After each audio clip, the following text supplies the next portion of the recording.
오늘도 주 안에서 생명력 넘치는 삶을 살아가시길 축복합니다. 믿음으로 계승된 복이라는 제목으로 창세기 25장 7절에서 11절의 말씀을 함께 나누겠습니다. 시작이 있다면 끝이 오기 마련입니다. 아브라함은 75세에 갈대아 우르에서 부름을 받아 믿음으로 순종하여 메소포타미아를 거쳐 가나안에 거류하다가 향년 175세의 나이로 별세합니다.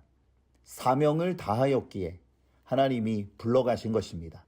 그러나 하나님이 약속하신 믿음의 복은 이삭에게 계승되어 후손들에 의하여 열매가 맺혀질 것입니다. 그렇다면 본문에서 주시는 메시지는 무엇일까요? 첫 번째는 아름다운 믿음의 유산을 계승시키라는 것입니다. 아름다운 믿음의 유산을 계승시키십시오.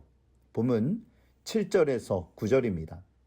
아브라함의 향년이 175세라 그의 나이가 높고 늙어서 기운이 다하여 죽어 자기 열조에게로 돌아가매 그의 아들들인 이삭과 이스마엘이 그를 마므레 앞 헷족속 소알의 아들 에브론의 밭에 있는 막벨라 굴에 장사하였으니 아브라함이 죽자 이삭과 이스마엘이 막벨라 굴에 아버지의 시신을 장사 지냅니다. 그곳은 아브라함이 생전에 아내 사라를 장사 지내기 위해 헤브론 북쪽 마므레에 위치한 에블론의 밭을 사서 만든 가족 묘였습니다. 사라의 죽음은 아브라함에게 큰 상실감을 주었을 것입니다. 평생의 반려자요, 영적인 동역자로서 하나님이 주신 귀한 사명을 오랜 세월 동안 함께 감당하였습니다. 그들은 한 곳에 정착하지 않고 나그네로서 거주지를 옮겨 다녔습니다. 그러다 보니 사라를 어디에 장사 지내야 할지를 고민하게 되었을 것입니다. 그리고 자신도 얼마 후에 그 길로 가지 않겠습니까? 그래서 결정한 곳이 마므레의 막벨라 굴이었습니다. 아브라함은 헷 족속의 지도자들을 불러 모아 자신의 사정을 설명하며 에브론에게 공식적으로 막벨라 굴을 팔 것을 제안합니다.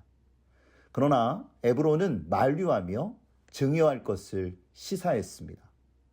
그러자 아브라함은 땅값을 지불하여 합법적으로 소유할 수 있도록 부탁합니다. 창세기 23장 16절에서 18절입니다.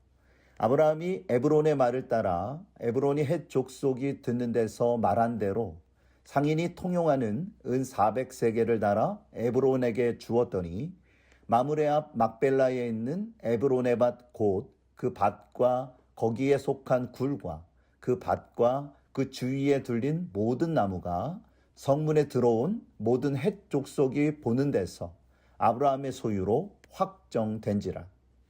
막벨라 굴은 아브라함이 유일하게 가나안에서 합법적으로 소유한 땅이 되었습니다. 이는 매우 큰 의미가 있습니다. 아브라함은 하나님이 주신 언약을 믿었고 후손들이 그 땅에서 번성하길 기대했습니다. 그러기에 사랑하는 아내를 먼저 장사하고 아들들에 의해 자신도 그곳에 안장한 것입니다. 그러므로 막벨라는 이삭과 후손들에게 믿음의 유산이자 언약의 상징이 됩니다. 우리는 자녀들에게 아름다운 믿음의 유산을 계승시켜 주어야 합니다. 아브라함의 고민을 깊이 묵상하며 후손들이 하나님 나라의 소망을 두고 믿음으로 살아가도록 신앙의 정신을 계승시켜 주어야 할 것입니다. 두 번째는 믿음으로 주를 신뢰하며 소망을 두라는 것입니다. 믿음으로 주를 신뢰하며 소망을 두십시오. 본문 11절입니다.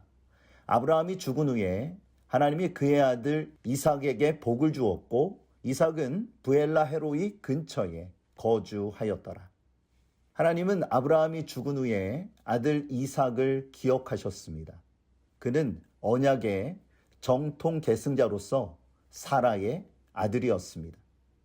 아브라함은 100세에 그를 얻었고 위대한 언약을 계승시켜 주었습니다. 이제 이삭은 사별의 아픔을 딛고 언약의 계승자로서 당당하게 홀로 서야 합니다. 무엇보다 하나님 중심의 신앙으로 가문을 이끌어야 했습니다. 한 가문의 가장이면서 미래를 열어가야 할 중대한 사명이 있었습니다. 그런데 그것만으로는 부족합니다. 하나님이 붙드시고 복을 주셔야만 합니다. 그러므로 하나님이 이삭에게 복을 주셨다는 것은 매우 중요합니다. 이는 그 복이 언약을 계승한다는 상징적인 의미가 있기 때문입니다. 그리고 현실로 드러납니다. 본문 21절입니다. 그의 아내가 임신하지 못하므로 그를 위하여 여호와께 간구하매 여호와께서 그의 간구를 들으셨으므로 그의 아내 리브가가 임신하였더니 하나님이 이삭의 가정에 언약을 계승할 아들을 주셨습니다. 리브가가 쌍둥이를 임신하여 에서와 야곱이 태어나게 된 것입니다. 이처럼 하나님은 언약을 위해 은혜와 섭리 가운데 일하고 계셨습니다. 그러므로 우리는 믿음으로 주를 신뢰하며 그분께 소망을 두어야 합니다. 비록 아브라함은 죽었지만 언약은 후손들에게 살아있어 결국 민족을 이루게 되었고 다윗의 후손으로 예수 그리스도가 태어나심으로 완전한 성취를 이루셨습니다. 그리고 우리는 예수님으로 인해 구원받은 하나님의 자녀가 된 것입니다. 요한복음 1장 12절에 영접하는 자, 그 이름을 믿는 자들에게는 하나님의 자녀가 되는 권세를 주셨으니 우리는 하나님의 자녀로서 믿음으로 그분을 온전히 신뢰해야 합니다. 아브라함이 맡겨진 사명을 다하고 주님 품에 안겼듯이 우리도 그날을 소망하며 주 안에서 최선을 다하여 사명을 감당하시기를 주님의 이름으로 축복합니다. 오늘 말씀을 기억하세요. 아름다운 믿음의 유산을 계승시키십시오. 믿음으로 주를 신뢰하며 소망을 두십시오. 그럴 때에 이삭이 놀라운 복을 받고 삶을 펼쳤던 것처럼 성령의 도우심과 인도하심이 여러분의 삶을 이끌어 주실 것입니다.